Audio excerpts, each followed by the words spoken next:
Assalamu alaikum.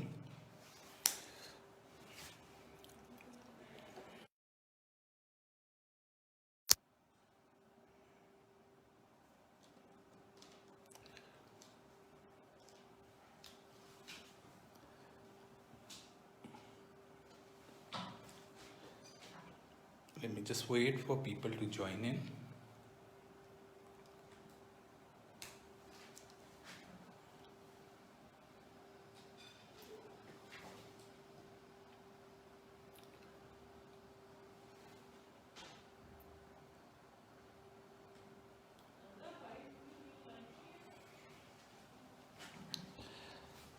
So we are studying filter structure, and you may call them realization, you may call them implementation. It's a different way of implementing a linear time invariant system, especially a recursive linear time invariant system, but we do study implementation of an FIR as well as an IIR filter. So, uh, so this equation is very important, and the equation which says y of n is summation k goes from m b k n minus k. Like these are the input and previous values of the input multiplied by bk, and then is the previous values of the output multiplied by ak. This summation starts from obviously 1 because y of n, which is a0, usually is considered as 1, is on left hand side. Or you may be given a transfer function. So this is a transfer function, bkz minus k summation. So either you are given a difference equation or a transfer function. You can come up with these four possible implementation. This we have covered. This is a direct form 1. A direct form 1 strategy is where you just look at the difference equation and the direct form representation. So we know that where we put an arrow and a coefficient, this thing is basically a multiplier. Okay, a multiplier P0. And we also know where we write Z inverse. So it is basically a register. Okay, where we store a value, so it becomes a previous value once it is going, and we also call this a tab delay line. And we also know that wherever two nodes meet, it is actually an adder. So this is an adder. So if you look at this and this, then it is just directly looking at this and asking anybody who has no knowledge of signal processing who would draw this flow graph. Then we started making modification. And the first modification we made was, we know that this is a linear time invariant system, this is a linear time invariant system. So this is a system and this is also a system. In direct form 1, we are implementing this system, which is the feed forward part of the IER system, this system, okay? And once we calculate all this summation, which is done here, this is our, in the book it says V of n, so this value here is V of n. And then we calculate this. So one realization is, if we are considering this as two linear time invariant system, their order does not matter. So you can bring this on this side, this on the other side. And if you do that, we have seen that Z inverse, they are together. So we can reduce the amount of storage by combining these. Okay, but this will not, this difference equation will not directly represent this. As you can see, there is no previous value of x that we are actually keeping. We are only keeping some intermediate. So this is, we may call this W of n. So the entire equation requires W of n, Wn minus 1, W of n minus 2, W of n. So we can actually write an equation. Analytically, they are same. So you will get the same answer, either you implement a system like this or you implement a system as direct form 2. The benefit of direct form 2 is that you have registers, less number of storage elements, registers, which also cause more power dissipation if you are implementing them in hardware. The third representation is a transposed direct form representation one. Okay, and in that, if you remember, we reverse all the arrows in df1, and instead of here input, because once you reverse the arrow,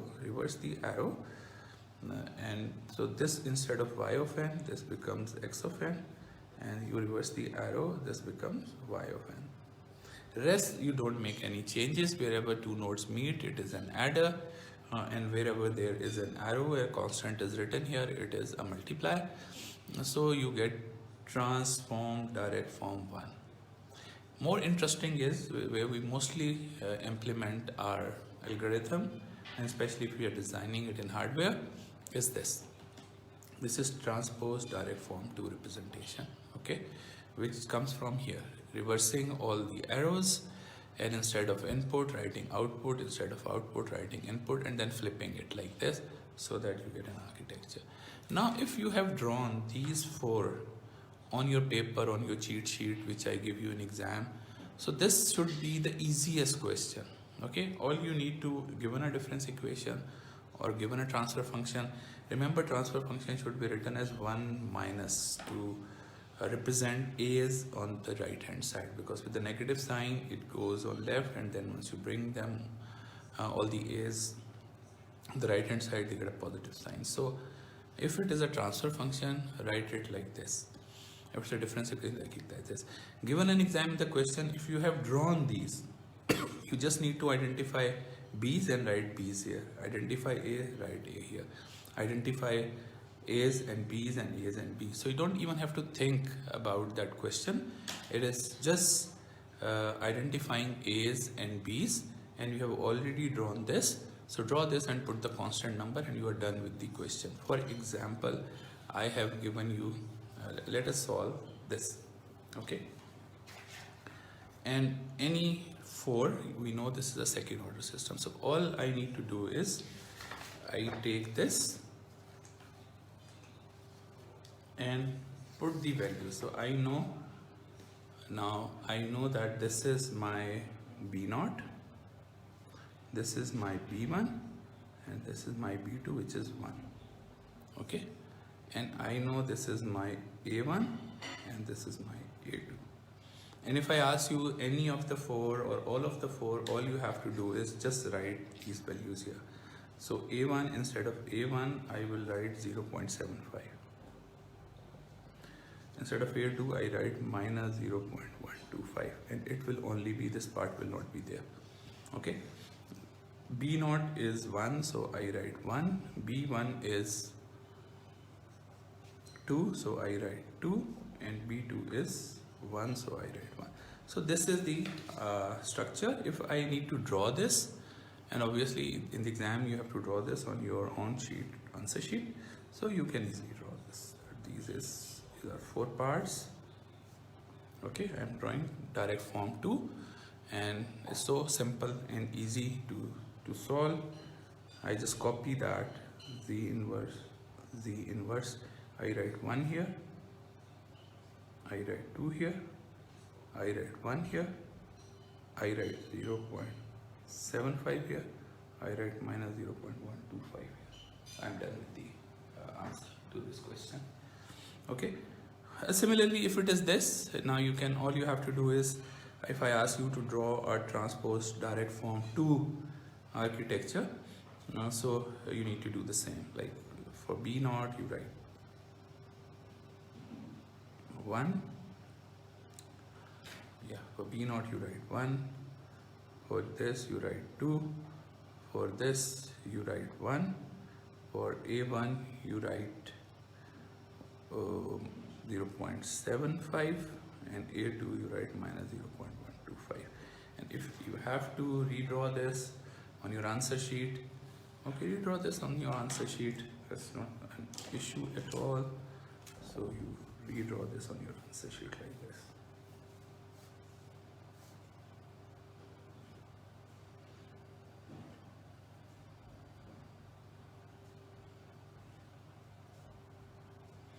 Okay, 1, 2, 1, and this is the inverse. this is Z inverse, and this is 0.75, this is minus 0.125, this is X of n, this is Y of n. Okay, and if I ask you to draw the block diagram, so instead of Z inverse you put a register, instead of Z inverse you put a register, instead of this you put a multiplier, you put a multiplier, you put a multiplier. These are the multipliers. And wherever two nodes are meeting, you put an adder, you put an adder, and this is how you do. So this is a block diagram. So whether it's a signal flow graph or a block diagram or any one of these four implementation, you can easily draw this one. So you can easily draw this. So a question can be easily answered if you have these four drawn on your cheat sheet, or even it's better that you once you are studying, keep summarizing and keep putting them in your notes, so that even if we give you an open book exam, you don't have to go through the book. You know that I can easily solve this question by looking at one of these four flow graphs. So simple. Okay, so it is this simple to solve a question on filter structure and realizations. Now what if it is only an FIR filter? What is an FIR filter? As you know, FIR filter, the camera is not stable. It seems stable to me. I have also opened up. Is it stable or not?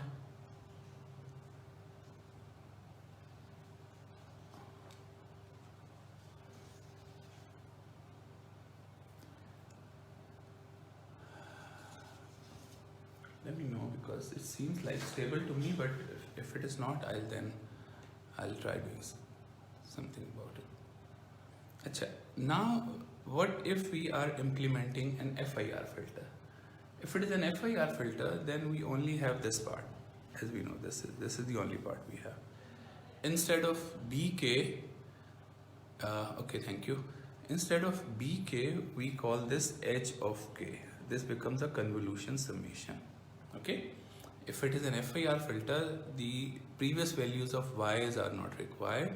So you have only the convolution summation, where B's are basically H. So if you look at this, means the same realization, but this part won't be there. This part won't be there. And this part, so means this part won't be there. So you will have only this part. If you look at this part and this part, they are the same. So it means for FIR filter, your transpose direct form 1 and transpose direct form 2 have the same representation. So you don't say direct form 1, direct form 2. For FIR filter, you have only direct form representation, which is this representation. Okay, this is the representation, because both are the same. You take out this, which you were flipping, because if it is not there, so you're not flipping anything. So you have only one representation. Now for the transpose, again you have one representation, because if you remove this and remove this part, okay, you have just one representation, which is this representation. So you have only this representation. So for FIR filters, you have either a direct form representation or a transpose direct form representation. So what is the difference? You will appreciate the difference if I draw it as a block diagram. So let me draw the direct form representation for FIR filters. Direct form representation for FIR filters. What is it? So I draw looking at, I have this here, and I'll convert it into this part. So I'll convert it into a block diagram, because as I told you earlier, I like block diagram more, as I am a hardware person. I like the block diagram more than the signal flow graph. But signal flow graph is convenient, so but it'll give you more insight into what is happening. B naught, and there is a register,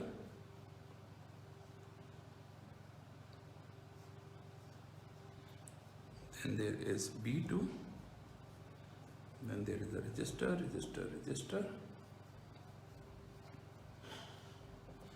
then there is BM.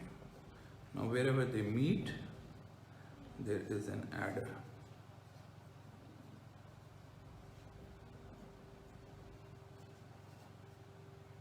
Adder.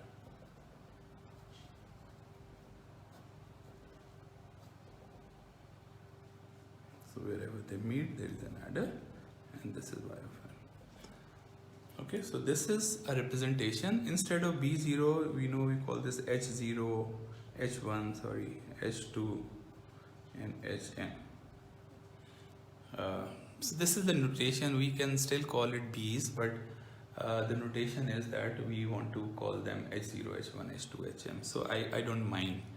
Now, if you look at this from hardware perspective, okay, a register is a combination of flip-flop with stored values. So if xn here, it has stored a value, you have x of n minus 1 here. It has a previous value, it is x of n minus 2, and this has the last value stored, x of n minus m. Okay, so this is a convolution summation, a direct representation of convolution summation. Now, if you look at this, you have, once a clock comes, you get a value x of n, right? You get an input, but all you have to do before you get a next value. So you need the previous value to go here, the value here will go here, okay, and like this. Okay, I'll make sure now camera will not vibrate. Okay, so this is the H0, H1, H2, and Hm. So you get a value, so you multiply this value, you multiply this value, multiply this value, multiply. So multiplications are happening in parallel, so I have no problem. But look at these additions. You add answer, then you add this answer, then you add this answer, then you add this answer. So you have to do so many additions. Then you must have learned about the critical path, that how fast can you run this filter. It depends upon these all are happening in parallel. So the critical path of this digital design, which you will study, the next course is all about these things. So we will spend a lot more time in learning about these, but this is the critical path, means that you have to do time for a multiplication, then time for m additions before the next sample happens. If next sample comes earlier, then you are done with the addition, so it will corrupt your values. So your clock is limited, the clock performance, that how fast can you clock the circuit would depend upon m addition and 1 multiplication, because if you do all of this, then you can allow a next sample to enter. So if you want to run the circuit at a very, very high clock rate, this is not a good design. But on the other hand, if you look at transpose direct form 2 architecture, where, and I'll just draw a block diagram to show you the difference. So I'll draw the block diagram here, and this is just to show you the difference. And so here what happens is you have a multiplier,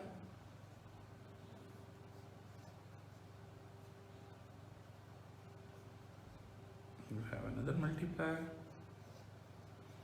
and all these multipliers are common.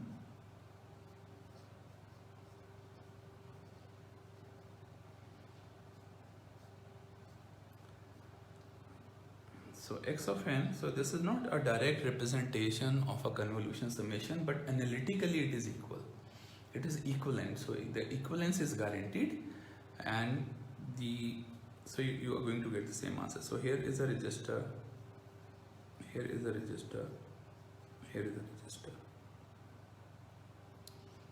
Okay, so these are the registers, and value is going up, adder, adder, adder, up. So now if you look at this architecture, only you need to do a multiplication and addition, because then value is saved in the register.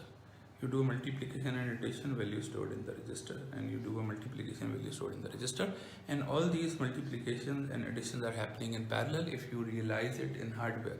So this is a very attractive architecture for hardware design, And nowadays usually we try implementing our algorithms in hardware because the type of speed we require, the type of computations we require are getting higher and higher rate, especially as we know the 5G would work at 10 gigabits. So you can just imagine that how fast you have to run your algorithms which are implemented all in hardware. So for high speed applications, for and also especially for deep learning algorithms, you got to come up with architecture so that you embed them on FPGAs or on ASICs.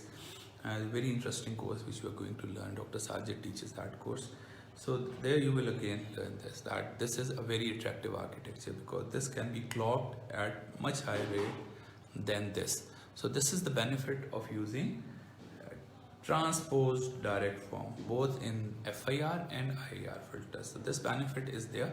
So now we have covered direct form 1, direct form 2, transposed direct form 1, transposed direct form 2, IIR and FIR filters. Okay, so this is IIR, and FIR, as I mentioned, you have only direct form FIR, and you have only transposed direct form, so you don't have any other representation.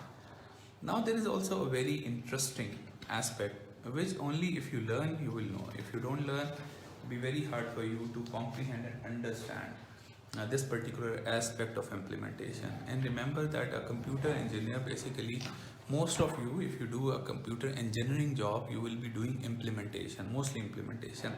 Algorithm design is done by very few people. So mostly computer engineers, they are there to implement a design which is being algorithmically designed, maybe in MATLAB or any other tool. So implementation. And now what we are going to focus on the implementation aspect of the realization. Now once you design a filter in MATLAB, okay, so you go to filter design toolbox and you design, it gives you coefficients which are B0, B1, and we'll see these coefficients in a while, and Bm depending upon the order of the filter. If you look at these will be some floating point constants A1, A2 and AN. So similarly you will find coefficients, numbers. Okay, MATLAB, what MATLAB does is that all these numbers are double precision floating point format. So MATLAB stores every variable as a double precision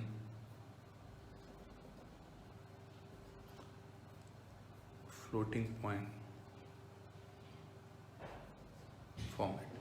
So MATLAB stores all these numbers as, yeah, I see this. If you give me like just 1 minute, let me fix this issue of, yeah.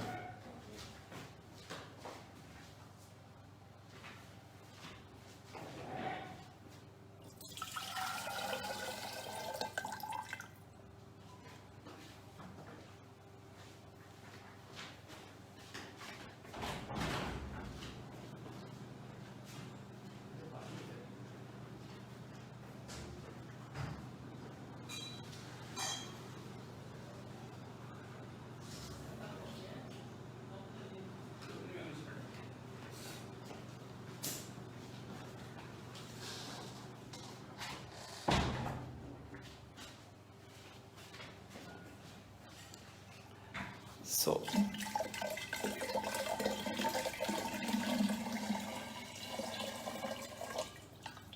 okay, so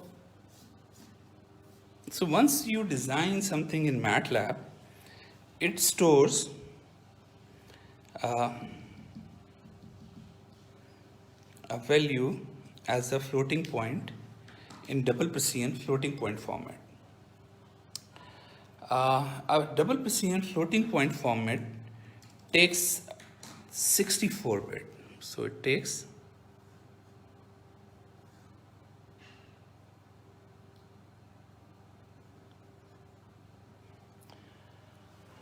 takes 64 bits for any computing platform to store a constant. So even in MATLAB, if you write x is equal to 1, so this 1 is stored as a 64-bit number, a 64-bit number.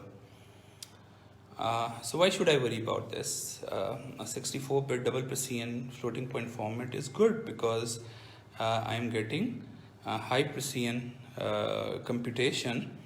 But the issue is, and this is what you really need to understand, as an engineer, once you are implementing a system, the cost of the system is that how many bits are you using, definitely your implementation, then how many bits are you using to represent a system. Why? Because once you multiply this b0 with x of n, so you need a 64-bit multiplier, because your b0 is stored as a 64-bit number, and 64-bit multiplier is a very heavy multiplier.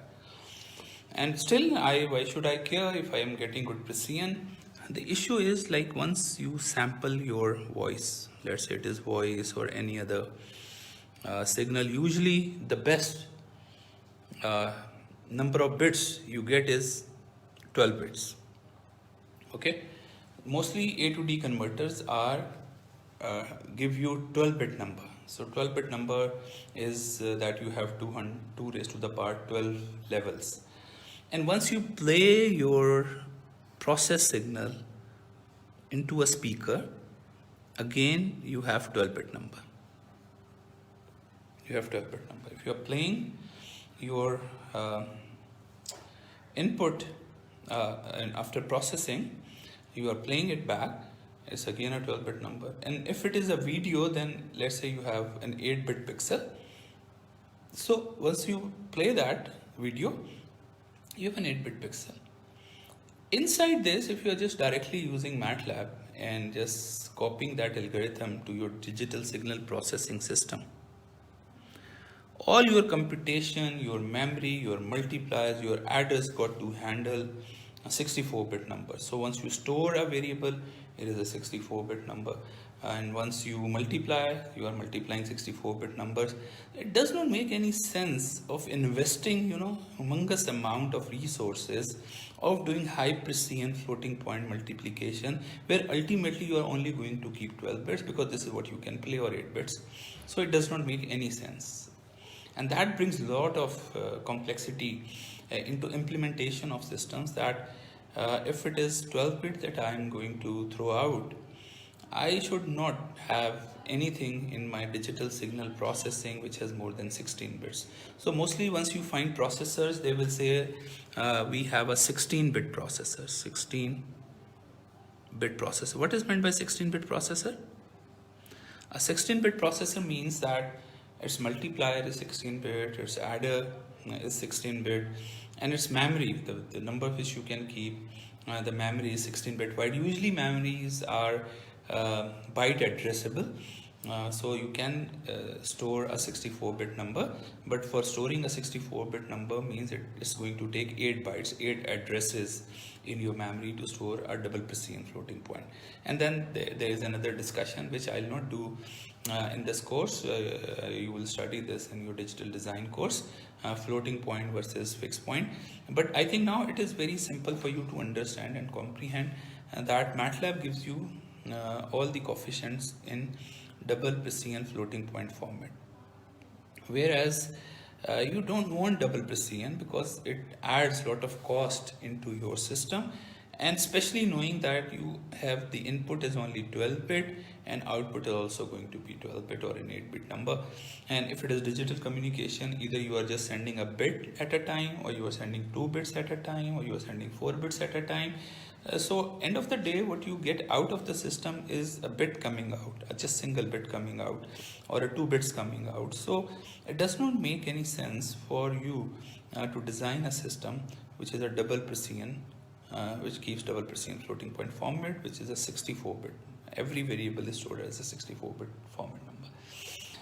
So that is the reason that once you design these, MATLAB gives you all these coefficients. If there is in MATLAB a command which says format long, so we'll do this after the break. I intend to show you on MATLAB that what I'm talking about.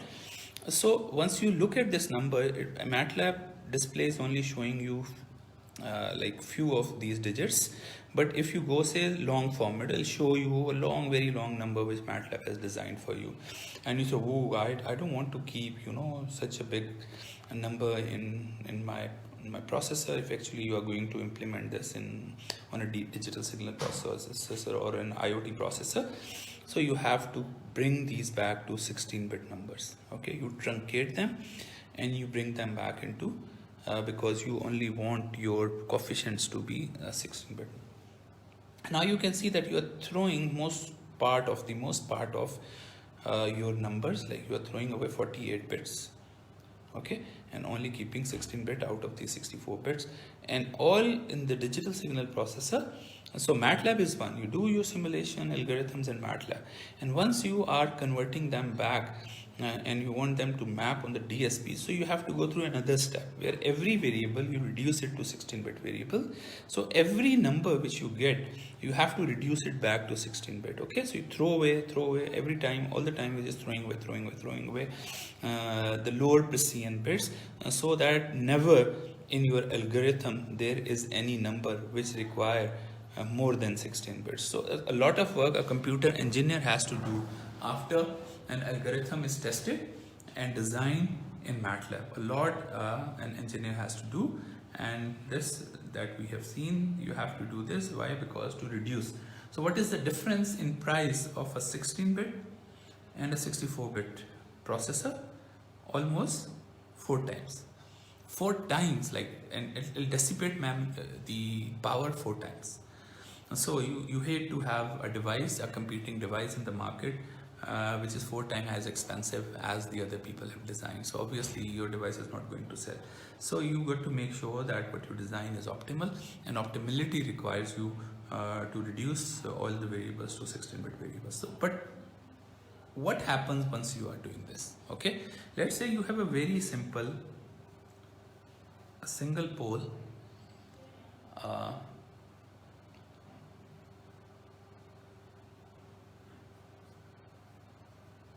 first order IAR system. Very simple. Okay, and this A, what you have designed, is originally 64-bit, and then you throw away 48 bits. So it is no more an A. Okay, it is no more an A because you have changed A. Once you have changed A, it has become plus delta A.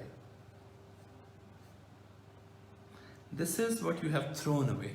It may be plus or minus depending upon whether A is negative or positive. So delta A may be positive or negative, but this is the part which you have thrown away. So you have quantized. This is called quantization, that you have quantized your coefficient, and rest of the equation is same.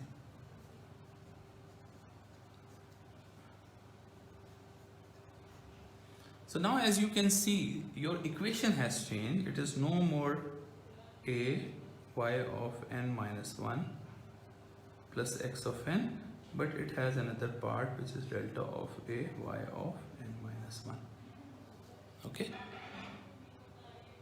this part, and this part is called the quantization noise.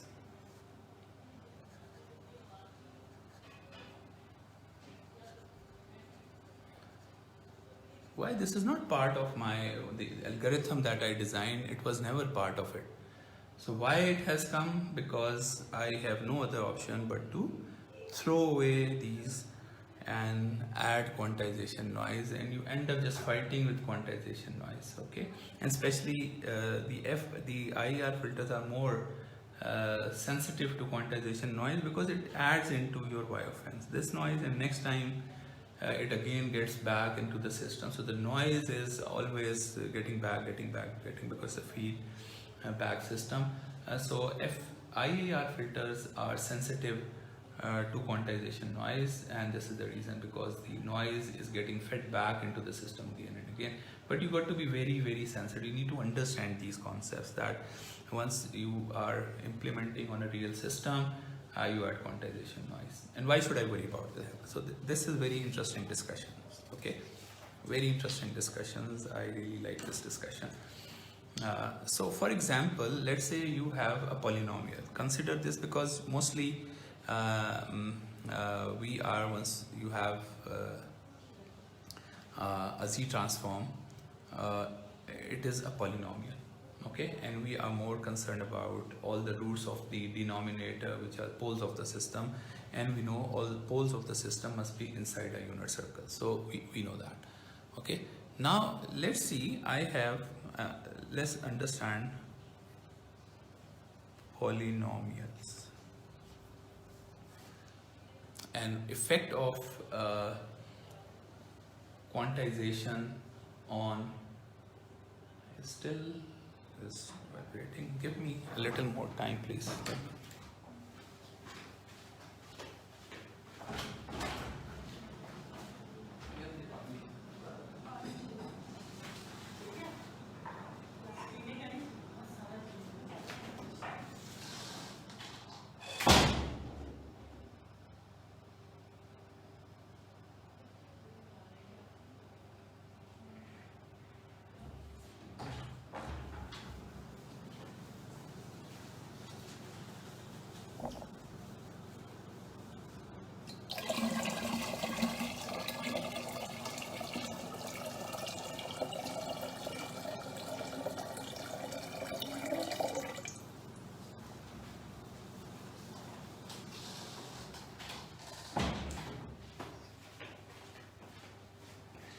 Actually, I have changed my setup a little, and that's why it is causing this problem. I hope now it'll be fine. Still. Okay, so polynomials. So polynomials are, let's say I have a first degree polynomial which says 2x plus 1 is a first order polynomial. If I ask you find roots of this polynomial, so it's an interesting discussion, roots of the polynomial, and you say, well sir, the roots is if you put this equal to 0 and the value of x is the root of the polynomial. So x is equal to minus 1 divided by 2. So the roots of the polynomial is x is equal to minus 1 over 2. The roots, as you know, are very important. These are poles and zeros of a system. If I say I change this to a little, okay, I say I change this to a little, I make it 2.1x plus 1. So what will happen to the roots of the polynomial? And you say definitely the roots will change. Now roots are no more this, rather it is 1 over 2.1. Okay, so if root of my polynomial was here at minus half, it will either move in this direction or in this direction if I change a coefficient a little. If I change a coefficient a little, my root will change a little. It will move either in this direction, lesser, like in this case. If this is greater, what change I make to the coefficient is I increase the value, so I'll move to the right direction. If I decrease the value, I'll move to the left. Okay, so roots will change if I change the value of a coefficient a little, the roots of the polynomial. There is only one root, so one root will change. What if I change this one also, the other coefficient as well? So I make this, let's say 2.1x plus 0.9 is equal to 0. Obviously, the roots are going to, the roots of the polynomial will change further, will move further.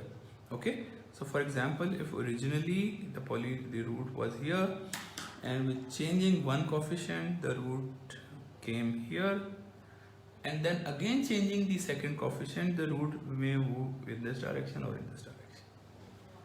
A slight movement of the root will happen if I change one coefficient, then I change another coefficient. Okay, but it will affect just one root because there is only one root. What if it is a second degree polynomial? Okay, it is a second degree polynomial. We know second degree polynomials are ax square plus bx plus c is equal to 0. So this is a second degree polynomial. If it is a second degree polynomial, then we know the roots are x is equal to minus b plus minus b square minus 4ac under the root divided by 2a. Okay, we know this, right? This is the discriminant, and we know if their roots may be complex or real. So if we plot them, if they are complex roots, they will be conjugate like this.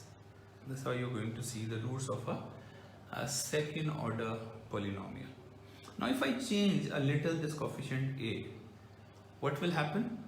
The roots will move. They can move in any direction because now they are in complex plane. They can move in any direction, left or right, a little, because I'm changing the value of a little. Then what if I change the value? So root will move somewhere. A little, they will move out. Because they're complex conjugate, they will still be complex conjugate. What if now I change, first I change a little, b a little. So once I change b a little, the roots may still move somewhere. I don't know where.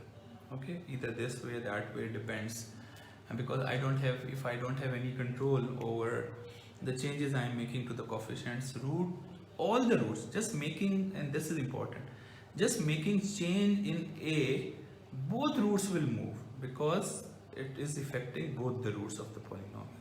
Changing a coefficient will affect both the roots. Whether I'm changing any one coefficients, they will change both the roots of the polynomial. This is important. What if it is a third degree polynomial? Okay, or fourth degree polynomial, or a 10th degree polynomial? That's important. Let's say it is a 10th degree polynomial. What we see as 1 minus a1 z inverse minus a2 z minus 2 minus a3 z minus 3 minus a10 z minus 10.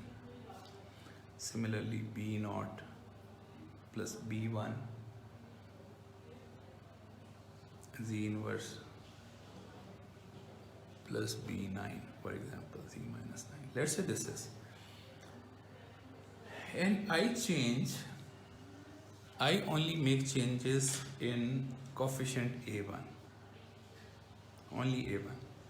If I change coefficient a1, all the roots of the polynomial are going to change a little. So I'm changing a little, so they are going to be, if you plot 10, they are going to be 10 poles and complex conjugate pairs.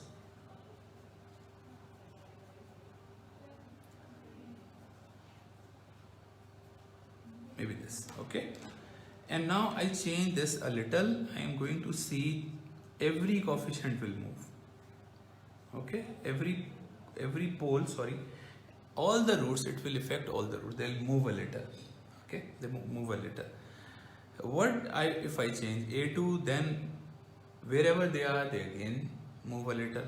And if I change a3, they again move a little. So if I am going to change all the coefficients, every coefficient is going to make the roots change a little, move a little. Okay, and that movement may cause some of the poles to get outside the unit circle. That is very, very dangerous.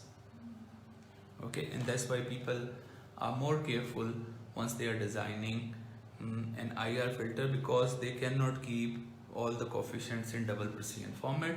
And once you cut this 64-bit Precision into 16-bit Precision, what you are doing, you are changing the coefficient of a polynomial, and that change is going to affect all the roots of the polynomial a little.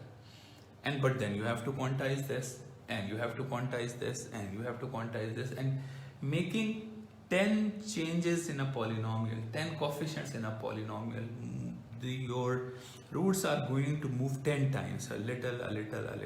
Sometimes they may go left, right, up, down, and they may come back to their original position, but you have no control over these. And sometimes every change in the coefficient is pushing a root out, and you find out, wow, all my roots or some of my roots are outside the unit circle. And if roots are outside the unit circle, you know that your system is an unstable system, and you never want a system to be unstable system. Okay, so what should we do? We are stuck because I don't want to spend 4 times more money on my system. But now I'm finding out, if I try to quantize coefficients, especially my if I'm using IIR filters, then it may even make the system unstable. Most probably it will make the system unstable. So I'm stuck. What should I do? Okay, so I'm really stuck that what should be done in this case where the roots of the polynomial will not be. So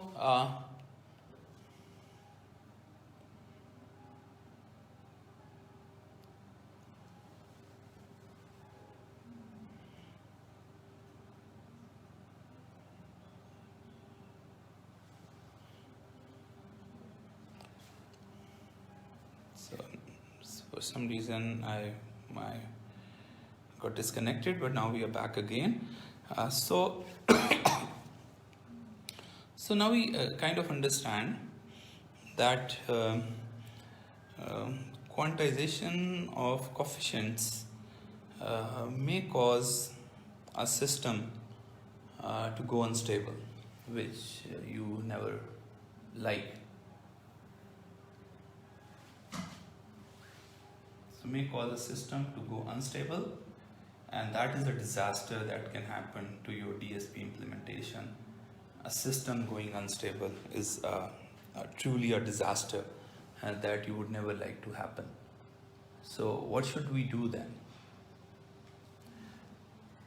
Now this is an interesting question and this is something you can only learn if somebody tells you this. Otherwise, there is absolutely no way for people to really comprehend these type of intricacies in implementing any system. As a matter of fact, whether you are designing a game or you are designing a deep learning neural network on an embedded processor, this is only you understand, you learn, and you appreciate because now you are understanding that quantization is going to affect the stability of your system.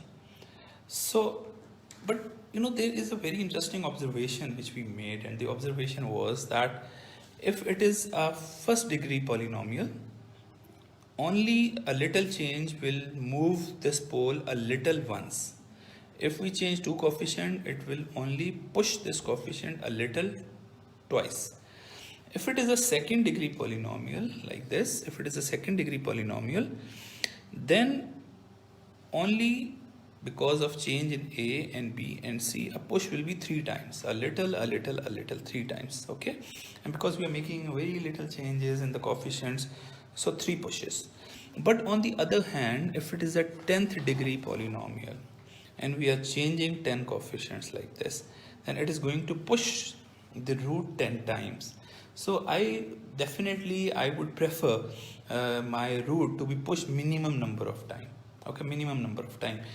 So now what the realization, which is also the default representation of MATLAB, we are going to learn. What it does is it says, let's not implement a 10th degree system like this. Let us break it down into a second degree. Why second? Because if you do it first, then some of the roots will be complex.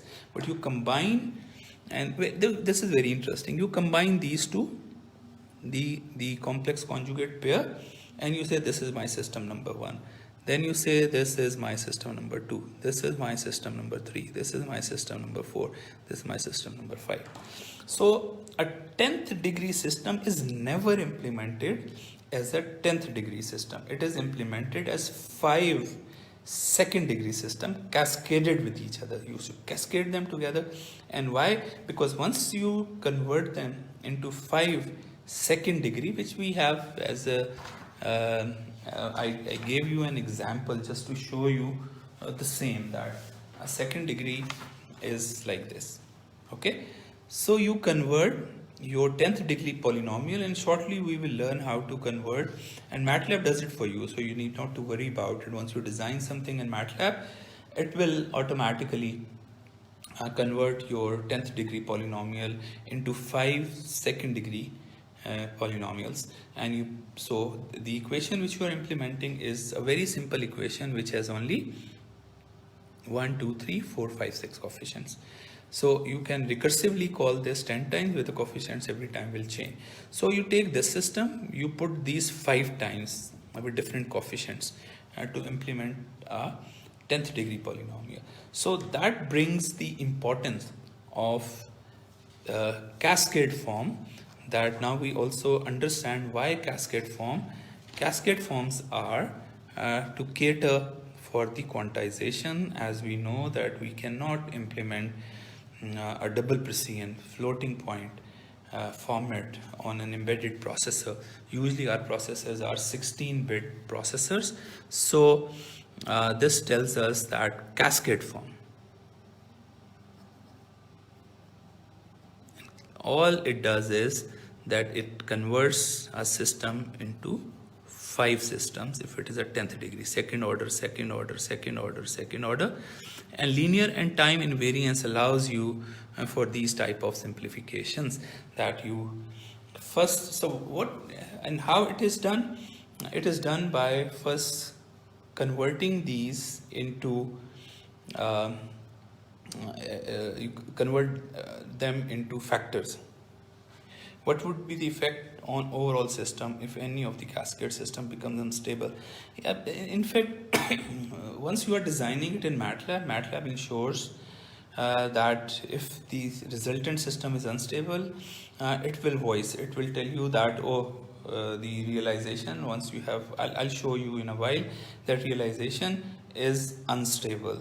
So go back, change something, but you can definitely not. But it's very little chance of realization in a cascade form to be unstable. And the reason is because the little changes you are making in the coefficients will not move your poles outside the unit circle. Most probably they will not. So MATLAB default representation, you have to force MATLAB to give you a single order section. So but the MATLAB will say this is the second order transposed direct form 2 representation, and because MATLAB knows that you will be taking it to an embedded device. So you convert this, and how to convert this, I think we can take a 5 minutes break, and then we come back and learn about how to convert this into, or I can let me just finish this so that then I move to MATLAB and showing you how we do this. So it's very simple. It's simple.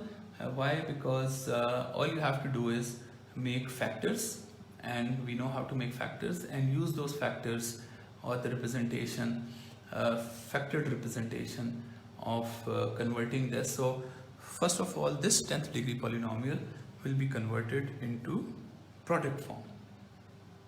Product form, and MATLAB does this for you. M1 minus ck z inverse divided by 1 minus dk z inverse. Okay, so this is the product form. And then what you do is you combine the complex conjugate zeros and complex conjugate pairs together and make them into second order sections. So you will have your h of z will look like this. A product form, k is equal to 1. Now this is b naught k plus b1k z inverse plus b2k z minus 2 over 1 minus a1k z inverse minus a2k z minus 2. So this is the product form. A product form means that you have 5 of these in cascade, and so once you implement, these are 5 systems of second order that you put them together to implement a 10th degree. So first you factorize them, combine complex conjugate as I have done here into second order, and then you implement 10th system. Now let's take a break, and then once we come back, I'll show you in MATLAB that how it is done in MATLAB, inshallah. So see you in a while. Thank you.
Okay, so this is MATLAB, and let's see what I was talking about. That once you design a system, then you got to quantize it. Okay, and what MATLAB does is that it designs everything as a double precision floating point number, which you got to change it into. So this is MATLAB designing it in a double precision format, and you got to change it to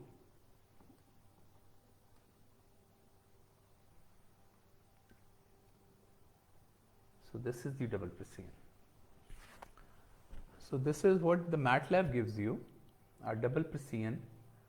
You see all the poles inside the unit circle, and so you are happy because all your poles are inside the unit circle. And but to implement this on a fixed point processor, you got to, and if you also look at this, it says direct form to order 8. So here in edit, convert to second order section. Okay, MATLAB default is second order section, so convert to second order section.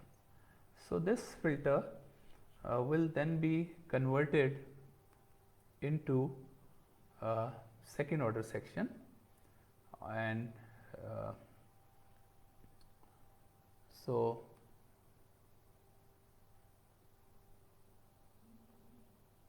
these are all. So this is second order section. So it says there are 4 sections, and if you want to look at the coefficients, so you will find out the coefficients also are, instead of just 8 coefficient in the numerator and 8 coefficients in the denominator, you see now 4 sections, second order section. These are numerator coefficients and these are denominator coefficients. So this is B0, B1, B2. This is A0 is usually 1, A1, A2. Okay, and then is second order section is this again B0, B1, B2, A1, A2, A1, A0, A1, A2. So if you keep going down, you see that this is the third section and this is the fourth section, and these are the second order, direct form to second order section. So it'll help you to basically understand what MATLAB is doing in order to implement the system. This is what the MATLAB is doing. Okay, so the MATLAB, you can basically either have second order, but you can force MATLAB to give you just single section instead of converting it into second order sections. But MATLAB is that default is this. So sometimes you may get confused that what I have designed an 8th order IER filter, why MATLAB is giving me. So you can always go to MATLAB here in this edit and say convert to single section. So if you say convert to single section, MATLAB will now convert your filter to single section, and single section means that you have B0, B1, B2, B9, and as you can see A0 is usually 1, and then you have this A1, A2, A3, A4, A5, A6, A7. So I hope that you can now implement a filter, either like if you have double precision provision and luxury of a double precision arithmetic, then you convert it into single order section, otherwise you convert it into second order sections. If you have single order section, then you obviously you don't like, and you can see these coefficients, you know, these are minus 3.7596929681012441. This is, my goodness, is the double Precession floating point. Okay, and you say no, no, no, I don't want double Precession. I want to quantize it to lesser Precession. So you go for fixed point format. A single Precession is a 32-bit number.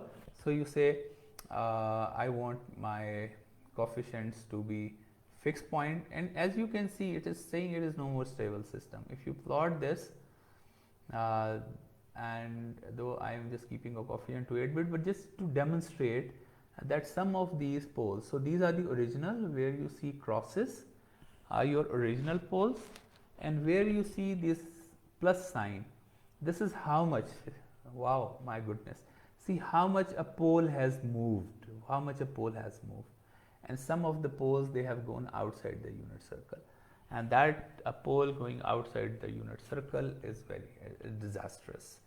So now we kind of appreciate that second order sections, if we are really concerned about quantization, then it is better to convert your filter into a second order section. So if I convert this to second order section and still keep the quantization, so I say convert to second order section. So converting it into second order section will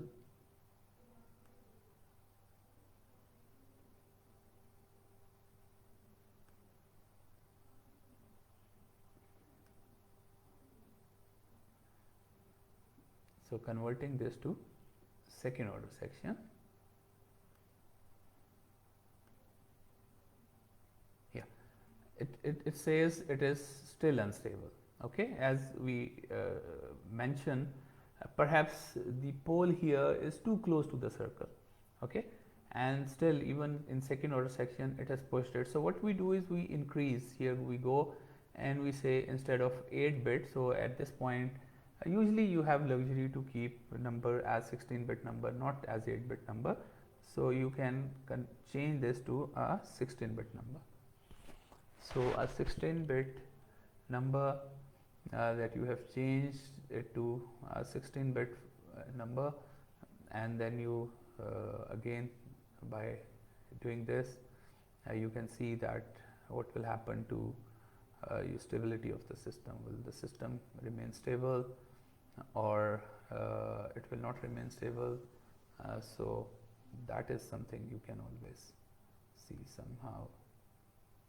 So I think in the lab we can do these experimentations to learn more about the effect of quantization, because otherwise it is difficult to comprehend and understand that why a system that I have designed is no more stable. And even as I mentioned, depending upon the location of poles, maybe a little push may still push them outside. So what should you do? You increase the precision, or you change the filter type, and we are going to learn all the filter types, that what are the different filter types that are there in the design. This is an elliptical filter. So our next topic that we are going to learn is the design, and the design means whether you design an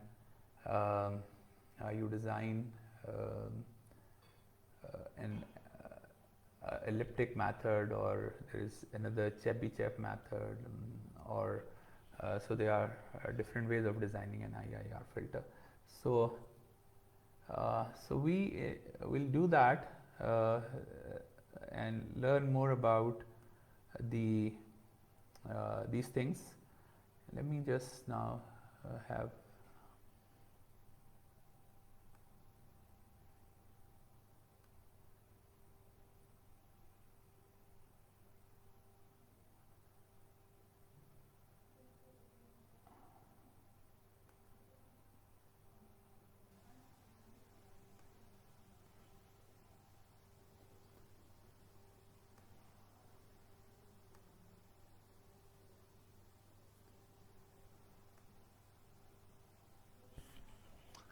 So here is the second order sections, and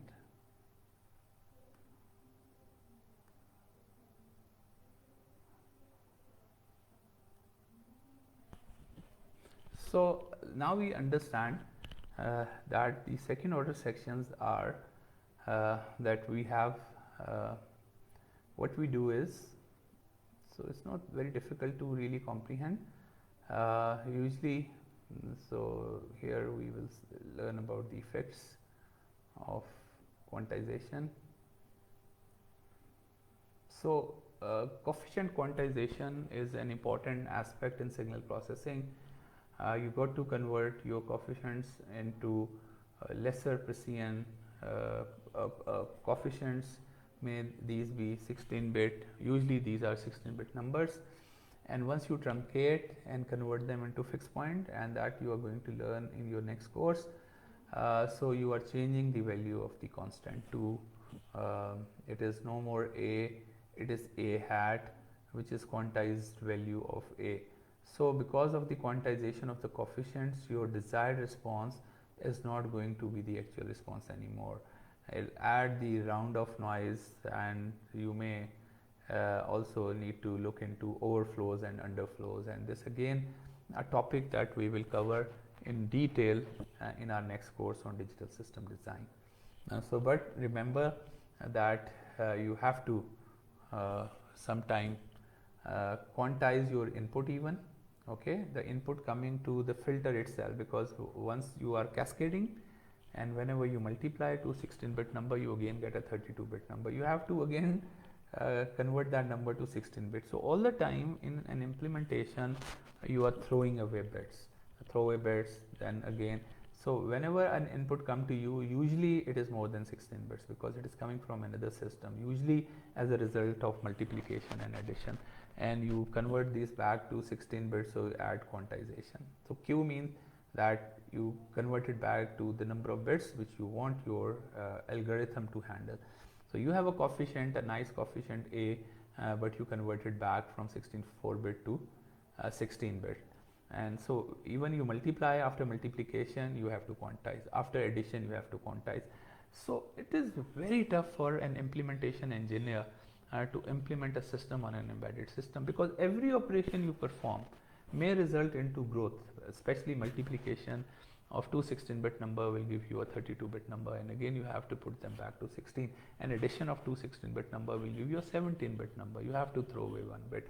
So you see in signal processing, in implementation, every operation you perform, and after that you have to quantize, and this adds a lot of quantization noise. And this is an example of an IER filter which is designed as, for example, 32-bit precision, and you see all the poles inside the unit circle.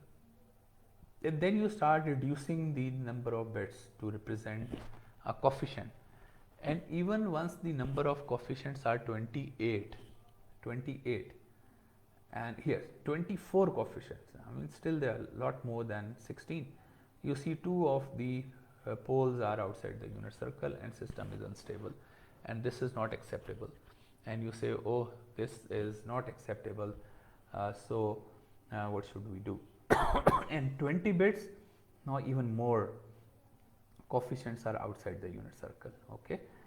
So this is an example which I have shown you. So quantization is going to change your poles and zeros, and you know the location of poles and zeros basically helps you in shaping the frequency response, because the length of, remember, the pole vector, length of the zero vectors, you multiply them together divided by length of the pole vectors. If the location of poles and zeros are changing, it means the frequency response is also changing.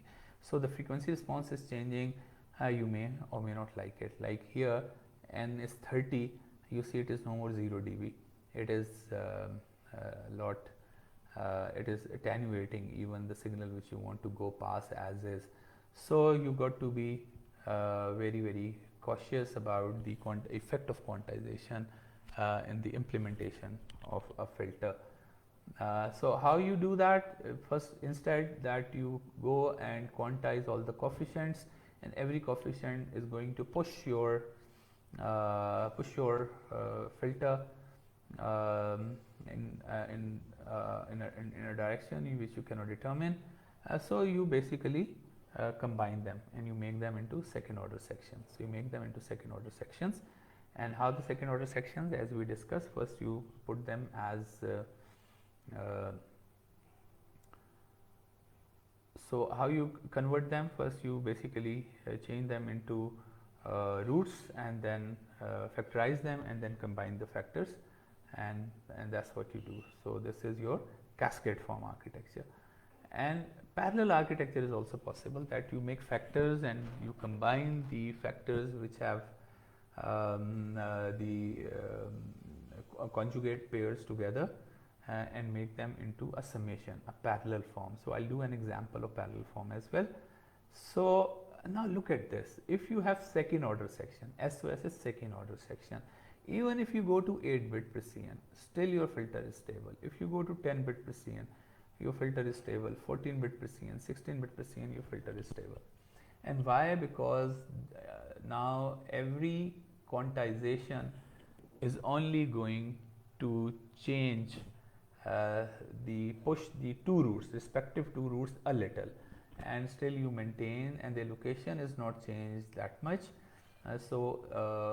For implementation, once you have nothing, but once you got to quantize, the second order section is the best option possible, a second order section. First order is not good because these coefficients are complex, and dealing with complex multiplications is not good. So though here is a representation which shows changing this polynomial into factors, right? So you basically make factors, and these are the zeros of the system, CKs, and DKs are the poles of the system. And then every single order section is implemented like this. It is a pole and a zero. And then you put many first order sections. If it is the third order filter, there will be 3 sections, but we don't want to deal with complex multiplications. So preferably you combine the complex conjugate pairs of zeros and poles together, and you implement as filter as a cascade of second order section. And this is what the MATLAB does for you. I have shown you in MATLAB you have provision. You go and you select that you want your filter to be designed as second order sections. So second order sections would have something like this. So once you design, let's say, a 6th order IIR filter, the 6th order IIR filter, MATLAB itself will convert it into 3 second order section. And in the lab, I would like Dr. Ali to plan a lab where you do the quantization, and then you also implement a filter as cascade of in cascade form and in parallel form, and then compare the outputs, that the outputs you get the same outputs, and perhaps if the quantization is also there, you get better outputs as compared to implementing a system as a single order section. So this is a second order, and I think that it's not very difficult to comprehend. If you are given 3 second order sections, you can always develop this without any worries. So similarly, and then it is up to you whether you want to implement it as a direct form 1, or a direct form 2, or a transpose direct form 1, or a transpose direct form 2. If it is just a software that you are writing, perhaps not much difference of implementing a second order section as any one of the 4 formats. But if you are implementing as a hardware, then it is preferred that you implement it as a transpose direct form 2. Transpose direct form 2 is the implementation of choice if you are implementing a system as a cascade of second order section. So I think you just must be keep losing my voice. It seems like that, but so this is a parallel form. In a parallel form, as you can see here, first you make factors, okay? So you find out the all the factors and convert them into factorization, and then you have find out all these coefficients and then combine the complex conjugate together. So you have this, and this is now the summation, not multiplication. And summation means that you put all these systems in parallel, second order section. If in the parallel form, your numerator will always have the first order and the denominator will always have the second order. Your numerator will have first order and your denominator will have second order, but it is okay. Once you have a parallel form like this, you can either implement your system as cascade, usually cascade form, or a parallel form. So it's up to you whether you want to implement a system. If you have double precision floating point format, then you can just implement it as a single order section. So especially if you're only implementing it in MATLAB, it does not matter really whether you implement it as a single order section or multiple second order section. But if you are taking them to an embedded system, you got to implement a filter either in cascade form or in parallel form. It's your choice which one you intend to use. So here is an example, and this is a simple example that you have a system which is a second order system. So you convert this second order system into two first order system by factorization and finding out these coefficients in binomial expansion.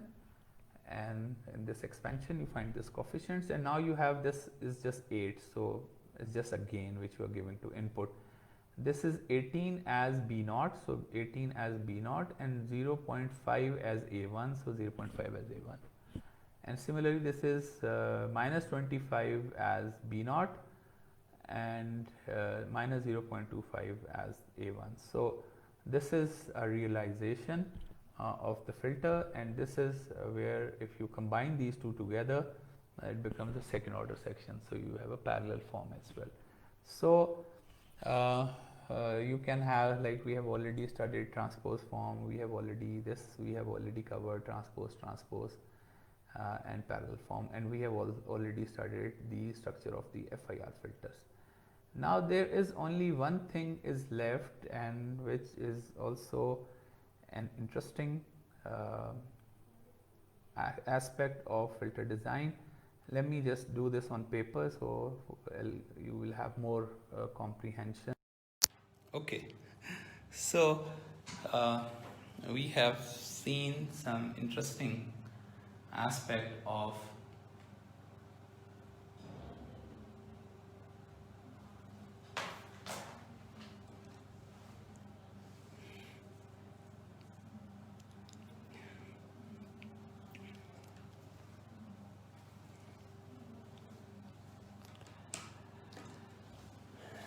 So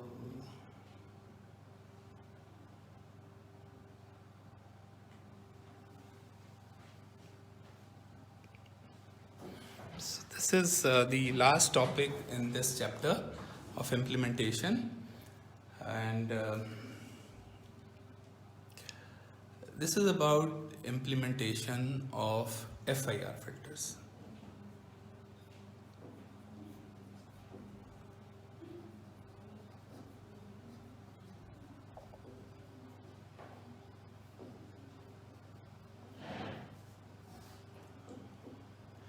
Implementation of finite impulse response systems. As we know that we usually, if you are designing an FIR filter, it is always going to be a linear phase FIR filter, always. Whenever you use MATLAB to design an FIR filter, it is guaranteed that the filter is going to be a linear phase FIR filter. And if you remember a linear phase FIR filter, a linear phase FIR filter is a symmetrical filter. Like once you plot it, you will find a filter like this. It will always be a sink like shape, and it is either symmetric or anti-symmetric. Always symmetric or anti-symmetric.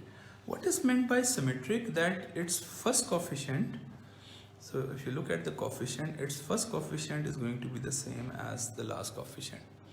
Its second coefficient will be the same as second last coefficient. Its third coefficient is the third last coefficient, and depending upon if its length is even or odd, you may find just one sample which does not have a pair if m is equal to 6. If for m even, there is always a coefficient which is in the center which will not match with anyone. But if this is for m is even, what if m is odd? Then they will always be in pair. One coefficient, second coefficient, third coefficient. So this is the two different forms of a symmetric or linear phase FIR filter. Coefficients are same. Two of the coefficients are same. So if you write the convolution summation, let me write a convolution summation for this one. Okay, so convolution summation is y of n is equal to h0 x of n minus 1 plus h1 x of n minus 2. So this is coefficient is h0, h1, h2, h3. Interestingly, this h4 is same as h1.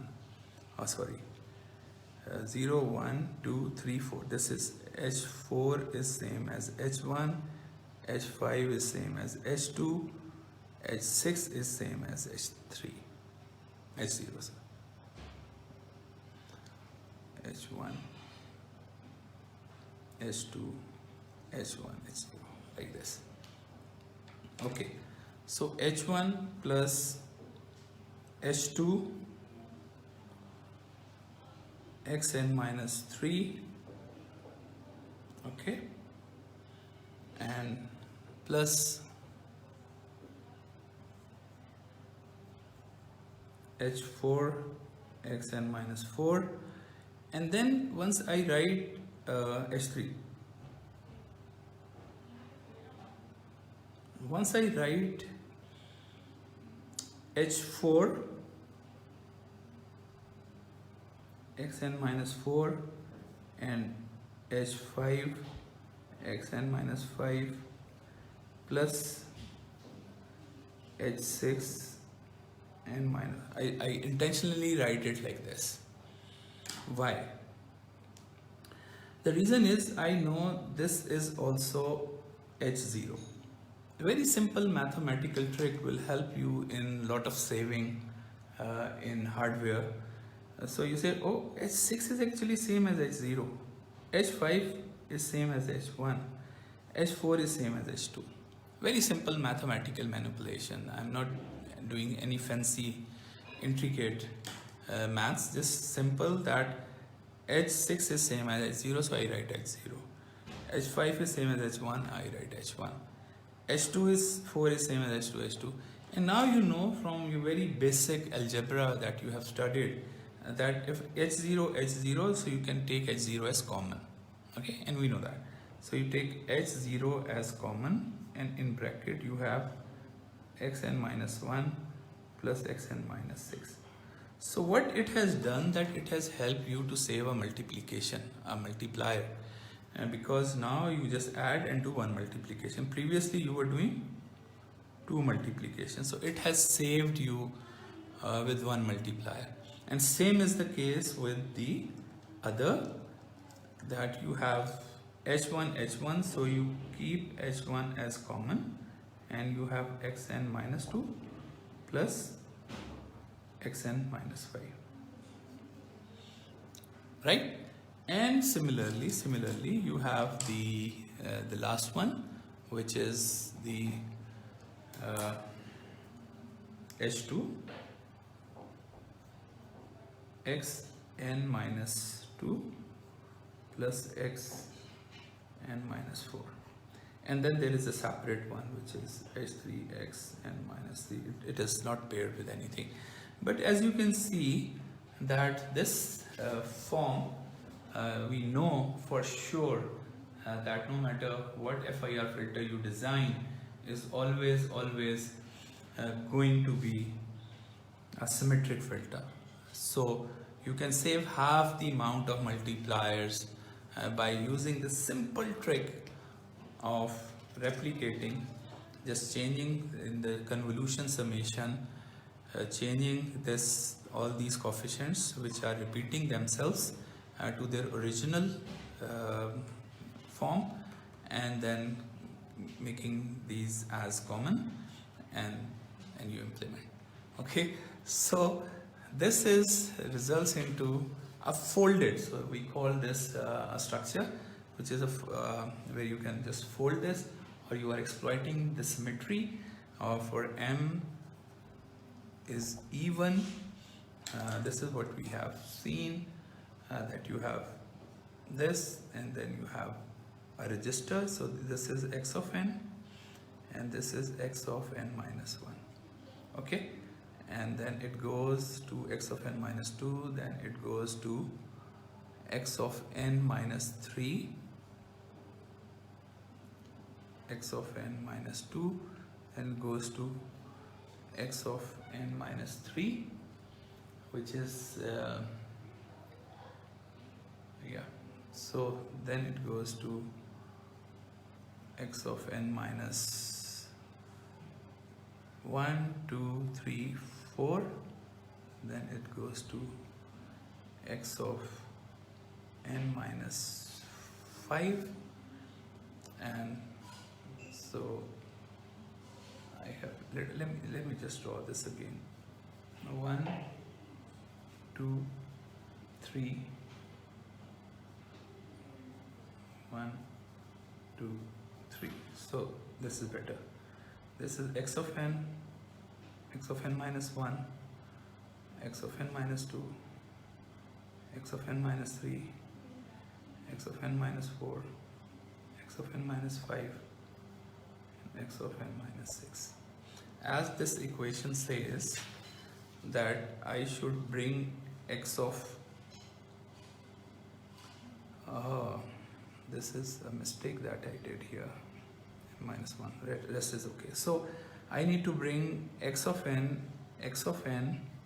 and x of n minus 6 together and add them together. So this is x of n and x of n minus 6. So I bring them together, so I add them these two values. Similarly, I add these two values and I add these two values. Okay, so n, x of n and x of n minus 6, x of n minus 2, x of n minus 5, x of n minus 2, this is x of h1 is n minus 1, sorry about this. Okay, n minus 1 with n minus 5, n minus 2 with n minus 4. So I combine them and now I multiply this with h0, now I multiply this with h1, now I multiply it with h2, and here I multiply, because there is no pairing for this, I multiply h3, and after doing this, now I do the addition, add. So this is an architecture which reduces the number of multiplication into half. So we really like the number of multiplications to be reduced, especially if you are implementing multiplier takes a lot more area, and more complex. So we try to save multiplications. And in signal processing, we hate to divide, we hate to take square root, we hate to do any type of mathematical operations which cannot happen very fast. Multiplication and additions can happen very fast in a single cycle. So remember that those people who design algorithm would try not to develop an algorithm which requires divisions and square roots and logs and sines and cosines.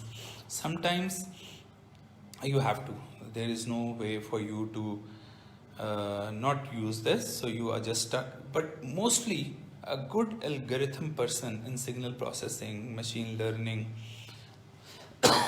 anything communication, anything that has to be implemented in real time at a very fast rate, we try to avoid these type of operations. So you will see that most of the signal processing only deals with multiplications and additions, and further to that you try to reduce the amount of multiplications because multiply takes a lot more space, and you are going to learn this in the next section, next course.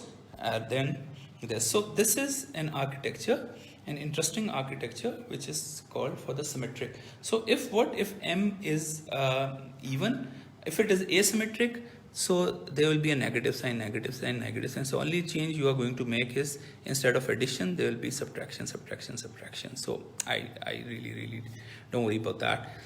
So you can have a symmetric and an anti-symmetric implementation. What if the case is where m is odd?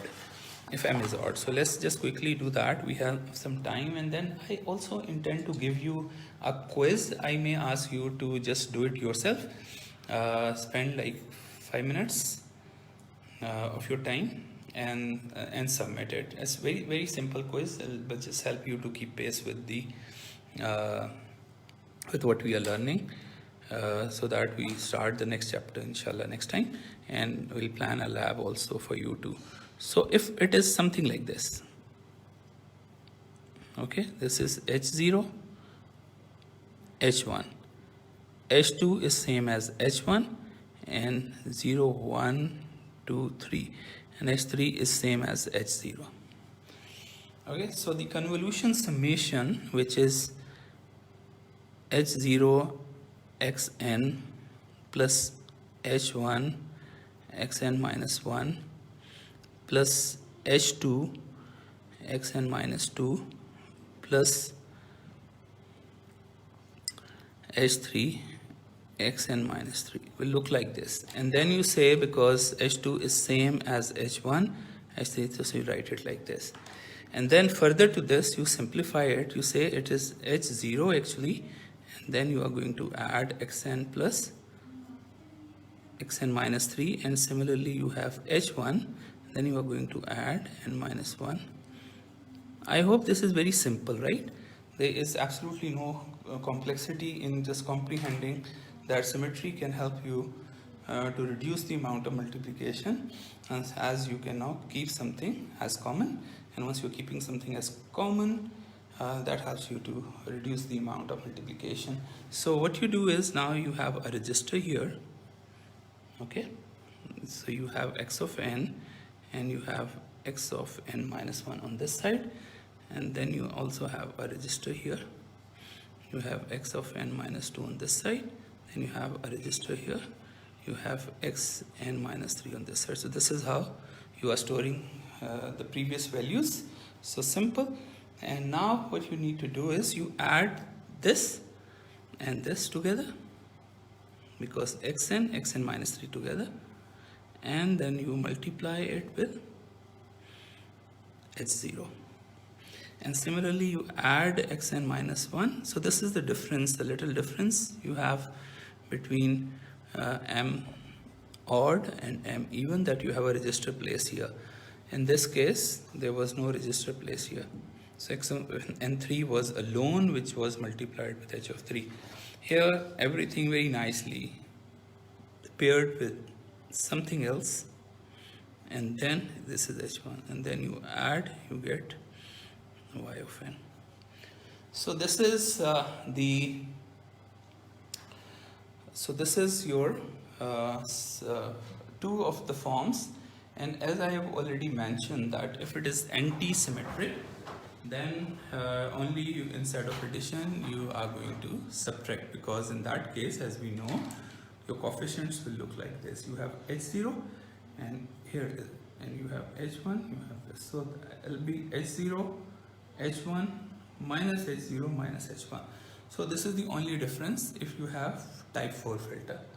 So either it is symmetric and anti-symmetric, and you must exploit and remember that is what I have done all my life, professional life, and that I have worked for Cisco system, and I actually implemented their V.90 modem, and you got to come up with all these tricks because $1 you save on a device, and they are manufacturing like 10,000 devices, so you have saved like 10 million devices, so you have saved $10 million to your organization, and that's why these are very significant. Once you are working for an organization, you are making processor chips, or you are even just implementing algorithms on embedded system, the cost matters a lot, the cost of the device, because you'll be competing with other devices, whether it's a 5G chip or 4G chip or just an implementation on a signal processor. And that's what I was doing in Cisco. I was implementing the V.90 modem, and I could squeeze in so many parallel sessions in a single digital signal processor. Why? Because I could just play with the algorithms, play with the numbers, play with the additions and multiplications in a very nice way to squeeze them and coming up with very interesting implementation where instead of just a chip making 15 sessions, it can do 30 sessions. I can do the twice the number of parallel sessions a chip can basically take, and so once they make the same complexity. So learning these tricks are very important, and these tricks must not be just limited to this. Your mind, once you are implementing an algorithm, should always be working in finding very, very interesting patterns and ways of simplifying your implementation. I remember that in signal processing, cost directly relates to how you implement a system, and you have to put a lot of got to put a lot of thought in once you are implementing a system, and try to make it very, very effective. So this brings me to formative assessment, which I think is very simple. We can give you 5 minutes for you to solve this. Okay, so this is y of n is 0.25 y of n minus 2. So I intentionally skipped y of n minus 1 plus 0.6 x of n minus 0.5 x of n minus 2. Okay, so you take this and implement it as a transpose direct form 2. A transpose direct form 2. You can use your book, your notes. Try not to cheat, not to give your solution to any of your class fellow.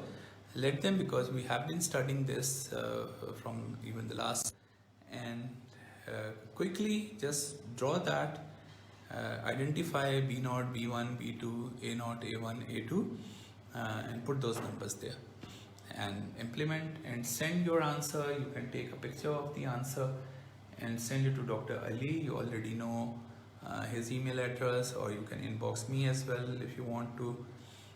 So let's see that how many of you can do this correctly, and that will also give us a level of confidence that you are following what we are teaching.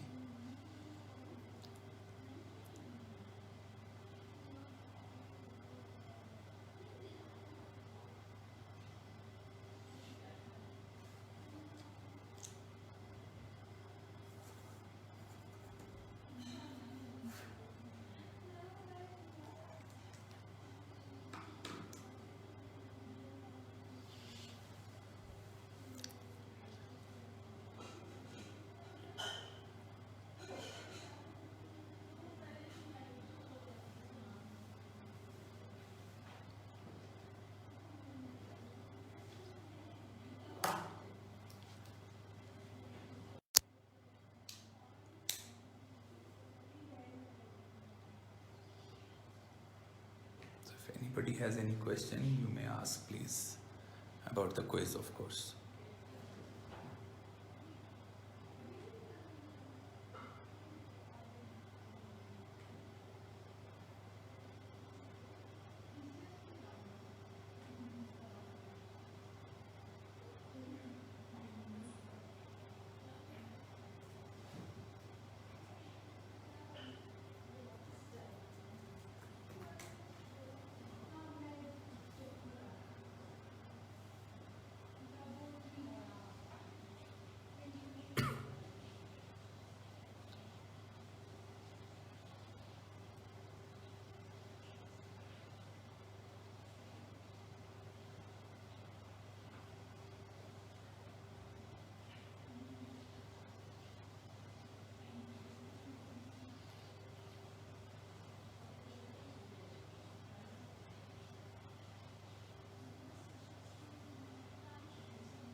So just for reference, this is the transpose direct form 2.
Okay, our time is over. Thank you very much for listening and solving this simple quiz. And inshallah, hope to see you next week. Khuda Hafiz.